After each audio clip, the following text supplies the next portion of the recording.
Greetings, one and all, once again to Exploring Arda, a Tolkien-centered podcast where I am your host, Jackson, and we go through a bunch of Tolkien's works other than Lord of the Rings and The Hobbit.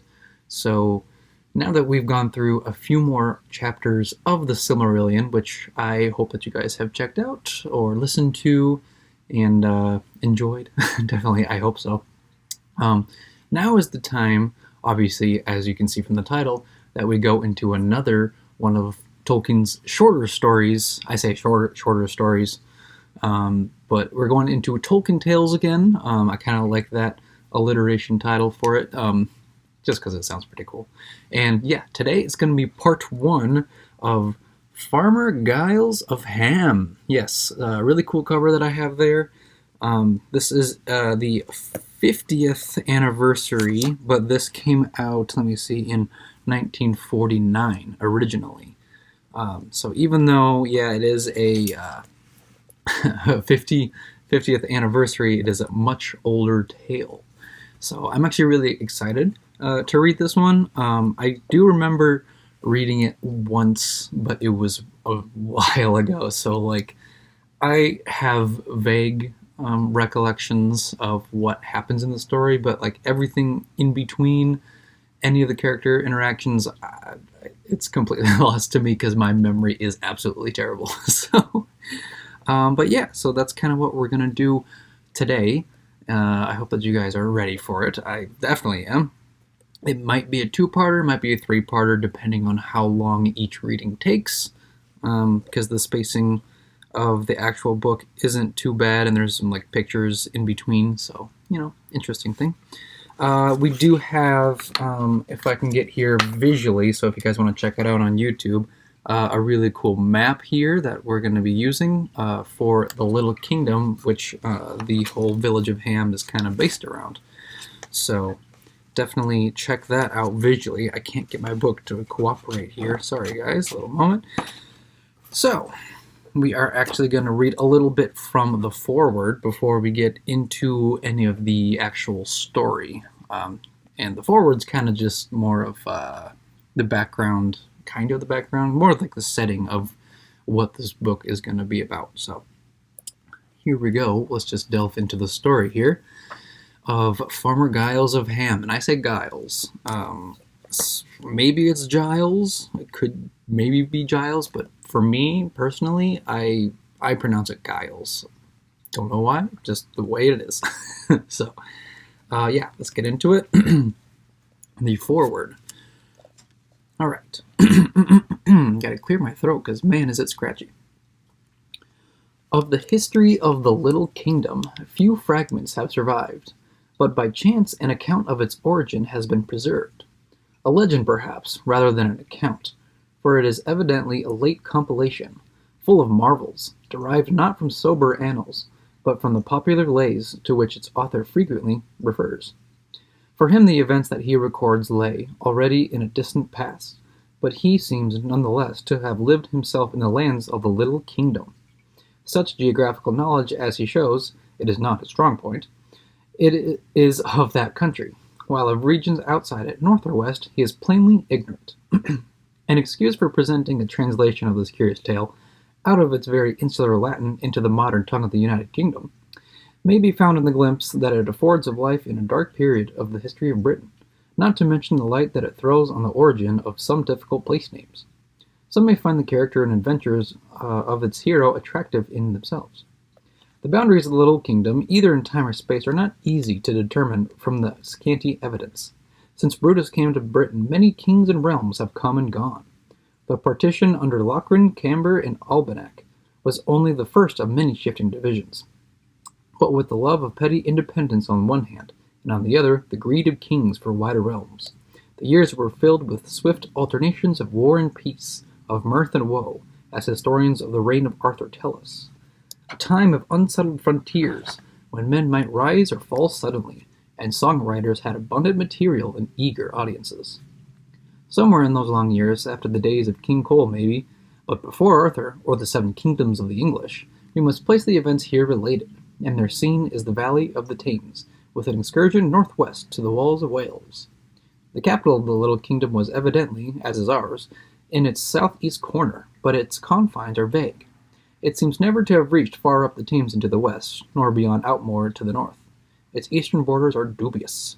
There are indications in a fragmentary legend of Georgius, son of Giles, and his page of this is a long name. Suet Aurelius, and then parentheses just says Suet, Suet, I guess it's Suet. I don't know, or Sway maybe, probably Sway. No, that at one time an outpost against the Middle Kingdom was maintained at Farthingo. But that situation does not concern the story, which is now presented without alteration. I was going to say alternation. Or further comment, though the original grandiose title has been suitably reduced to Farmer Giles of Ham. So, a little bit of a forward there, a little bit of an introduction of what our story is kind of set and based around. So, I know that Tolkien had kind of done this, the whole thing with like Middle Earth is his way of like saying like, this is what the world was like before, especially in like, you know, the UK, United Kingdom, Britain, Great Britain, all that stuff. So, and then this is like a direct thing that's like, hey, like, this is literally part of Great Britain's past, but we don't know how accurate it all is. And it's also very old. It's like before the whole King Arthur stuff like that, before the Seven Kingdoms of the English. So this is like way far back. This is medieval times, just before the medieval times, kind of, if that makes sense. But really cool. Obviously, the land here is the Little Kingdom, and yeah, it's just those really cool stories of like, oh, it was lost to time and history until now, and now we get some grandiose adventure, which we will now finally, after a very long intro, I suppose, now we can get into the actual beef of the story, the adventure. So now we can go into, oh, also a little mention is that if there's any voices that probably aren't accurate, because I probably can't do a very good British accent, the actual farmer I feel like is going to be, you know, like the farmer from our, like the way that I always picture a farmer, but we'll see. If you guys like it, then cool, and if you don't, I don't know, deal with it maybe. Not to be mean, but hey. So, now we'll go to the story of Farmer Giles of Ham. Aegidius de Hamo was a man who lived in the midmost parts of the island of Britain. In full, his name was Aegidius Aenobarbus Julius Agricola de Hamo. Wow, long name. For people were richly endowed with names in those days, now long ago, when this island was still happily divided into many kingdoms. There was more time then, and folk were fewer, so that most men were distinguished. However, those days are now over, so I will, in what follows, give the man his name shortly, and in the vulgar form. He was Farmer Giles of Ham, and he had a red beard. Ham was only a village, but villages were proud and independent still in those days. Farmer Giles had a dog. The dog's name was Garm. Dogs had to be Dogs had to be content with short names in the vernacular. The book Latin was reserved for their betters. Garm could not even talk even dog Latin, but he could use the vulgar tongue, as could most dogs in his day, either to bully or to brag or to wheedle it. Bullying was for beggars and trespassers. Bragging was for other dogs, and wheedling for his master. Garm was both proud and afraid of Giles, who could bully and brag better than he could. The time was not one of hurry or bustle, but bustle has very little to do with business. Men did their work without it, and they got through a deal both of work and of talk. There was plenty to talk about, for memorable events occurred very frequently. But at that moment when this tale begins, nothing memorable had, in fact, happened in Ham for quite a long time, which suited Farmer Giles down to the ground. He was a slow sort of fellow, rather set in his ways and taken up in his own affairs. He had his hands full, he said, keeping the wolf from the door, that is, keeping himself as fat and comfortable as his father before him. The dog was busy helping him. Neither of them gave much thought to the wide world outside their fields, the village, and the nearest market. But the wide world was there. The forest was not far off, and away west and north were the wild hills and the dubious marches of the mountain country. And among other things still at large, there were giants, rude and uncultured folk, and troublesome at times. There was one giant in particular, larger and more stupid than his fellows. I find no mention of his name in the histories, but it does not matter. He was very large, his walking stick was like a tree, and his tread was heavy. He brushed elms aside like tall grasses, and he was the ruin of roads and the desolation of gardens, for his great feet made holes in them as deep as wells. If he stumbled into a house, that was the end of it. And all this damage he did wherever he went, for his head was far above the roofs of houses, and left his feet to look after themselves. He was near-sighted, and also rather deaf. Fortunately, he lived far off in the wild, and seldom visited the lands inhabited by men, at least not on purpose. He had a great tumble-down house away up in the mountains, but he had very few friends, owing to his deafness and his stupidity, and the scarcity of giants. He used to go out walking in the wild hills and in the empty regions at the feet of the mountains, all by himself.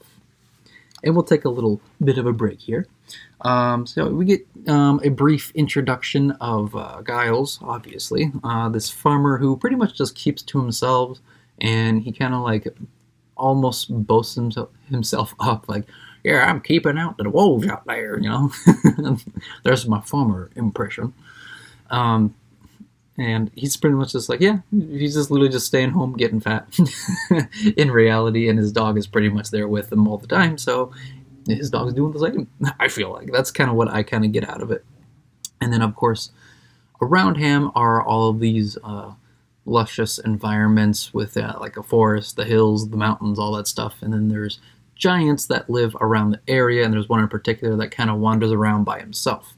Because obviously, what I read, he was kind of stupid and just kind of one of those like lumbering giants which is, I feel like with giants, that's kind of what a common trait is, especially in fantasy. I feel like, but definitely like fantasy, is that these giants are always just kind of lumbering, almost like dumb, kind of dumbed down people in a way.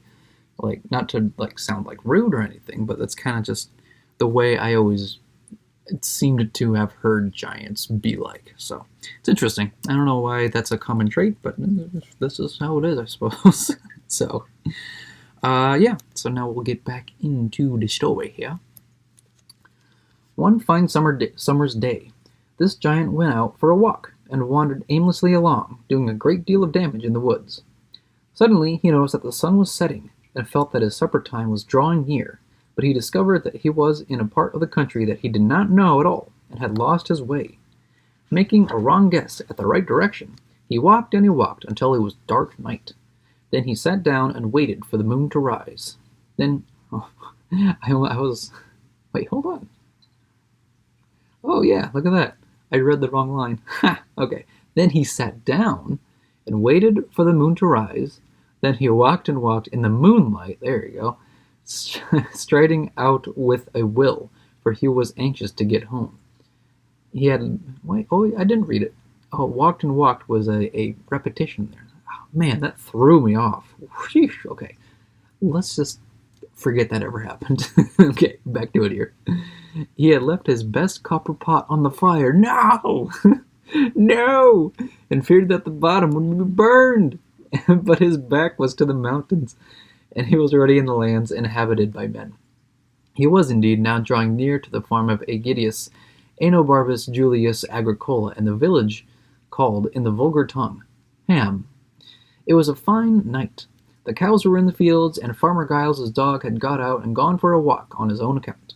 He had a fancy for moonshine and rabbits. He had no idea, of course, that a giant was also out for a walk. That would have given him a good reason for going out without leave, but a still better reason for staying quiet in the kitchen. At about 2 o'clock, the giant arrived in Farmer Giles' field, broke the hedges, trampled on the crops, and flattened the mowing grass. In 5 minutes he had done more damage than the royal fox hunt could have done in 5 days. Garm heard a thump-thump coming along the river bank, and he ran to the west side of the low hill on which the farmhouse stood, just to see what was happening. Suddenly he saw the giant stride right across the river and tread upon Galathea, the farmer's favorite cow, squashing the poor beast as flat as the farmer could have squashed a black beetle. Ah, yeah, well, that happens, I suppose. These giants are enormous. That was more than enough for Garm. He gave a yelp of fright and bolted home, quite forgetting that he was out without leave. He came and barked and yammered underneath his master's bedroom window. There was no answer for a long time. Farmer Giles was not easily awakened. Oh, that's cool. Okay, so the dog actually can talk. Okay, interesting. All right. Help, help, help, cried Garm. The window opened suddenly, and a well-aimed bottle came flying out. Ow, said the dog, jumping aside with practiced skill. Help, help, help. Out popped the farmer's head. Drat you, dog, what you be a-doing, said he. Nothing, said the dog. I'll give you nothing. I'll flay the skin off you in the morning, said the farmer, slamming the window. Help, help, help, cried the dog. Out came Giles's head again. I'll kill you if you make another sound, he said. What's come of you, you fool? Nothing, said the dog, but something's come to you. What do you mean? Said Giles, startled in the midst of his rage. Never before had Garm answered him saucily. There's a giant in your fields, an enormous giant, and he's coming this way, said the dog. Help, help! He is trampling on your sheep. He has stamped on poor Galathea, and she's as flat as a doormat. Help, help! She's bursting all your hedges, and she's crushing all your crops. You must be bold and quick, master, or you will soon have nothing left. Help! Garm began to howl. Shut up, said the farmer, and he shut the window. Lord of mercy, he said to himself, and though the night was warm, he shivered and shook. Get back to bed. Don't be a fool, said his wife. And that's harsh. And drown that dog in the morning. Whew. There is no call to believe what a dog says. They'll tell any tale when caught truant or thieving. Maybe, Agatha, said he, and maybe not. But there's something going on in my fields, or Garm's a rabbit. That dog was frightened, and why should he come yammer in the night when he could sneak in the back door with the milk in the morning? Don't stand there arguing, said she. Did I say that wrong? No.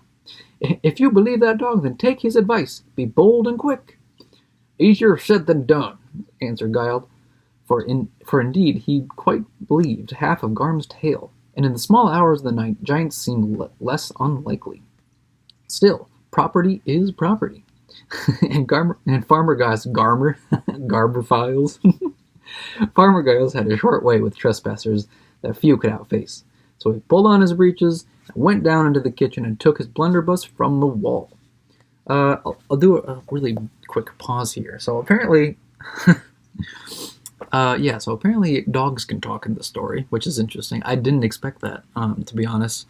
And poor cow Galathea just gets squashed flat like a pancake.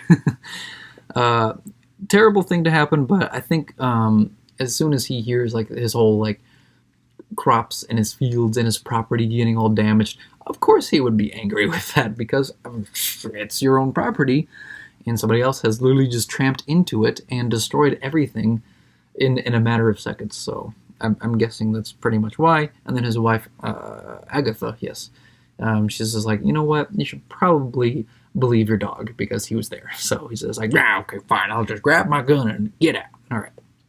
And his blunderbuss, which it's a pretty cool thing. And I think they actually explain it right here. So let's just get back into it. Alrighty. Some may well ask what a blunderbuss was. There you go. Indeed, this very question, it is said, was put to the 4 wise clerks of Oxenford, and after thought they replied, Blunderbuss is a short gun with a large with a large bore, firing many balls or slugs, and capable of doing execution within a limited range without exact aim, now superseded in civilized countries by other firearms. There you go. However, Farmer Giles's blunderbuss had a wide mouth that opened like a horn, and it did not fire balls or slugs, but anything that he could spare to stuff in. And it did not do execution, because he seldom loaded it and never let it off. The sight of it was usually enough for his purpose, and this country was not yet civilized, for the blunderbuss was not superseded. It was indeed the only kind of gun that there was, and rare at that. People preferred bows and arrows, and used gunpowder mostly for fireworks. Well then, Farmer Giles took out the blunderbuss and he put in a good charge of powder, just in case extreme measures should be required. And into the wide mouth he stuffed old nails and bits of wire, pieces of broken pot, bones, okay, and stones and other rubbish. Then he drew on his top boots and his overcoat and he went out through the kitchen garden. That is a wild thing to be putting into. There's so much stuff. He's just like grabbing stuff left and right, like that'll work, that'll work. Put it all in. Let's see how it goes. That's so funny. I absolutely love this. I love this man already. All right, back to it here. The moon was low behind him, and he could see nothing worse than the long black shadows of bushes and trees. But he could hear a dreadful stumping coming up the side of the hill. He did not feel either bold or quick, whatever Agatha might say, but he was more anxious about his property than his skin. So, feeling a bit loose about the belt, he walked towards the brow of the hill. Suddenly, up over the edge of it, the giant's face appeared, pale in the moonlight which glittered in his large round eyes. His feet were still far below, making holes in the fields. The moon dazzled the giant, and he did not see the farmer. But Farmer Giles saw him, and was scared out of his wits. He pulled the trigger without thinking, and the blunderbuss went off with a staggering bang. By luck, it was pointed more or less at the giant's large, ugly face. Out blew the rubbish, and the stones and the bones, and the bits of crock and wire, and half a dozen nails. And since the range was indeed limited, by chance, and no choice of the farmers, many of these things struck the giant. A piece of pot, went into his eye, ow, and a large nail stuck in his nose, Blast, said the giant in his vulgar fashion. I'm stung! The noise had made no impression on him. He was rather deaf. But he did not like the nail. It was a long time since he had met any insect fierce enough to pierce his thick skin, but he had heard tell that away east in the fens there were dragonflies that could bite like hot pincers. He thought that he must have run into something of the kind. Nasty, unhealthy pots, evidently, said he. I shan't go any further this way tonight. So he picked up a couple of sheep off the hillside to eat when he got home, and went back over the river, making off about northwest at a great pace. He found his way home again in the end, for he was at last going in the right direction, but the bottom was burned off his copper pot. Ooh. All right, yeah, a little quick break here. So basically, Farmer Giles goes in and he's just like, okay, well, let's go check this giant out. And he's just like, whoa, he's just there. He's just like, oh my goodness, and then I accidentally, and it scares the giant off like just in an instant and gets in his eye. But apparently the nail is what really sends the giant back, which is interesting. I thought like maybe the pot in the eye, but at the same time, these giants are absolutely massive. So maybe the nails. The nails were like really lodged in there. But I don't know. I don't know. A lot of things kind of going through my mind. But eventually, he finds that he finds his way home, and I just think it's really funny that it's just like his he left his copper pot on the fire. Is like the whole thing of like, did I leave the stove on? It's that whole joke. Oh no, I left the stove on. I gotta get back. It is pretty much like the medieval version of that. Oh no, I left my copper pot over the fire. No, which is a bummer because his copper pot did actually burn, which is very unfortunate. So he can't eat the sheep very well that way, unless the giants eat them whole. Interesting. I don't know. Well, we'll never know, apparently, I guess. I don't know. Because we're just going to go right back to it here. As for Farmer Giles, when the blunderbuss went off, it knocked him over flat on his back, and there he lay looking at the sky and wondering if the giant's feet would miss him as they passed by. But nothing happened, and the stumping died away in the distance. So he got up, rubbed his shoulder, and picked up the blunderbuss. Then suddenly he heard the sound of people cheering. Most of the people of Ham had been looking out of their windows. A few had put on their clothes and come out after the giant had gone away. Some were now running up the hill shouting. The villagers had heard the horrible thump of the giant's feet, and most of them had immediately got under the bedclothes. Some had got under the beds. But Garm was both proud and frightened of his master. He thought him terrible and splendid when he was angry, and he naturally thought that any giant would think the same. So as soon as he saw Giles come out with the blunderbuss, a sign of great wrath as a rule. He rushed off to the village, barking and crying, "Come out! Come out! Get up! Get up! Come and see my great master! He is bold and quick. He is going to shoot a giant for trespassing. Come out!" The top of the hill could be seen from most of the houses. When the people and the dog saw the giant's face rise above it, they quailed and held their breath, and all but the dog among them thought that this would prove a matter too big for Giles to deal with. Then the blunderbuss went bang, and the giant turned suddenly and went away, and in their amazement and their joy they clapped and cheered, and Garm nearly barked his head off. "Hooray!" they shouted. "That will learn him! Master Aegidius has given him what for. Now he will go home and die, and serve him right and proper." Then they all cheered again together. But even as they cheered, they took note, for their own profit, that after all this blunderbuss could really be fired.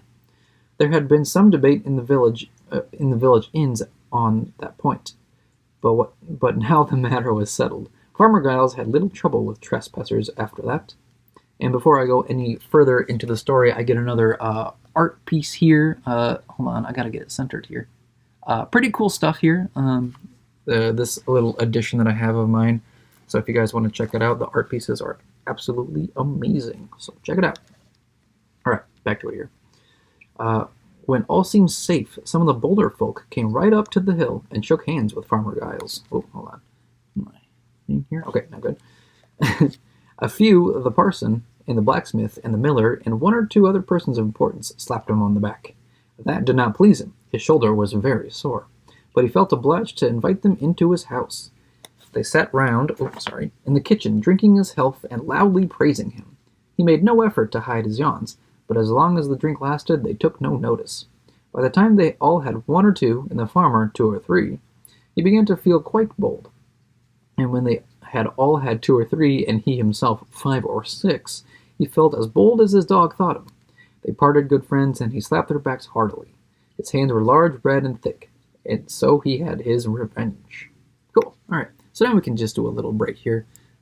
Pretty much it's kind of a quick summary, but he's pretty much surprised that everybody's just like, wait, why are they all coming to me? And it's just like, oh yeah, I scared off the giant. And now this blunderbuss that I have is going to be very useful. And he's pretty much the talk of the town, and he goes out and apparently invites them all for a nice little drink session. A little drinking session. A good time. So here we go, back to it again here. Let me see if I can get it all set up so I don't have to keep interrupting you guys. But here we go. Next day, he found that the news had grown in the telling, and he had become an important local figure. By the middle of the next week, the news had spread to all the villages within 20 miles. He had become the hero of the countryside. Very pleasant, he found it. Next market day, he got enough free drink to float a boat. Wow. That is to say, he nearly had his fill and came home singing old heroic songs. At last, even the king got to hear of it. The capital of that realm, the middle kingdom of the island in those happy days, was some 20 leagues distant from Ham, and they paid little heed at court, as a rule, to the doings of rustics in the provinces. But so prompt an expulsion of a giant, so injurious, seemed worthy of note and of some little courtesy. So in due course, that is, in about 3 months, and on the feast of St. Michael, the king sent a magnificent letter. It was written in red upon white parchment, and expressed the royal approbation of our loyal subject and well-beloved Aegidius Aenobarbus Julius Agricola de Hamo. Sorry, I gotta read it here. The letter was signed with a red blot, but the court scribe had added, oh wow, I think this is some Latin. I did not expect Latin. Ego Augustus Bonifacius Ambrosius, what? Laura Lianus, oh man, this is so hard. Anfoninus pius et magnificus, dur rare tyrannus et basilius Mediterraneum, oh wow, partium suscribo, wow. I am so sorry guys, because I don't read Latin. I have no idea. So I hope you guys enjoyed that little line of Latin, because I don't know what any of that meant and how to pronounce it. That was terrible. It's on air. I can't read Latin. All right, anyway. A large red seal was attached, so the document was plainly genuine. It afforded great pleasures to Giles, and was much admired, especially when it was discovered that one could get a seat and a drink by the farmer's fire by asking to look at it. Better than the testimonial was the accompanying gift. The king sent a belt and a long sword. To tell the truth, the king had never used the sword himself. It belonged to the family and had been hanging in his armory time out of mind. The armorer could not say how it came there, or what might be the use of it. Plain heavy swords of that kind were out of fashion at court just then, so the king thought the very thing for a present to a rustic. But Farmer Giles was delighted, and his local reputation became enormous. Giles much enjoyed the turn of events. So did his dog. He never got his promised whipping. Giles was a just man according to his lights. In his heart he gave a fair share to the credit to Garm, though he never went so far as to mention it.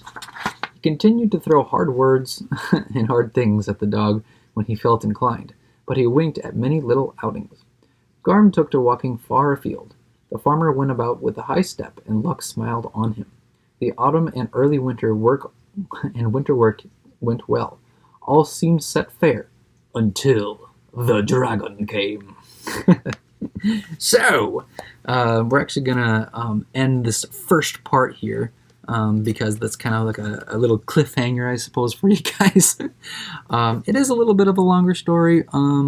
It might be a little longer episode next time, but only because I read a little bit of the foreword and introduction and whatnot, so I'll have a little bit more time. So, a little summary, I guess, of the last part there is that he gets a letter, obviously, that I could not read, from the king himself, and he sends with him, with the letter, a sword that he just doesn't care about. He's just like, this is a really old rustic sword. I think he'll like it. He sends it, and Giles is ecstatic about it. He says, this is amazing. The king has noticed me, and my status has just gone all the way up. He is an absolute, like, the most important guy in Ham right now. At least that's what it kind of seems. He's like this heroic figure, and I think Garm doesn't really let slip of his like true nature, only because Giles includes Garm in it, because Garm is the one who actually told him of the giant in the first place. So,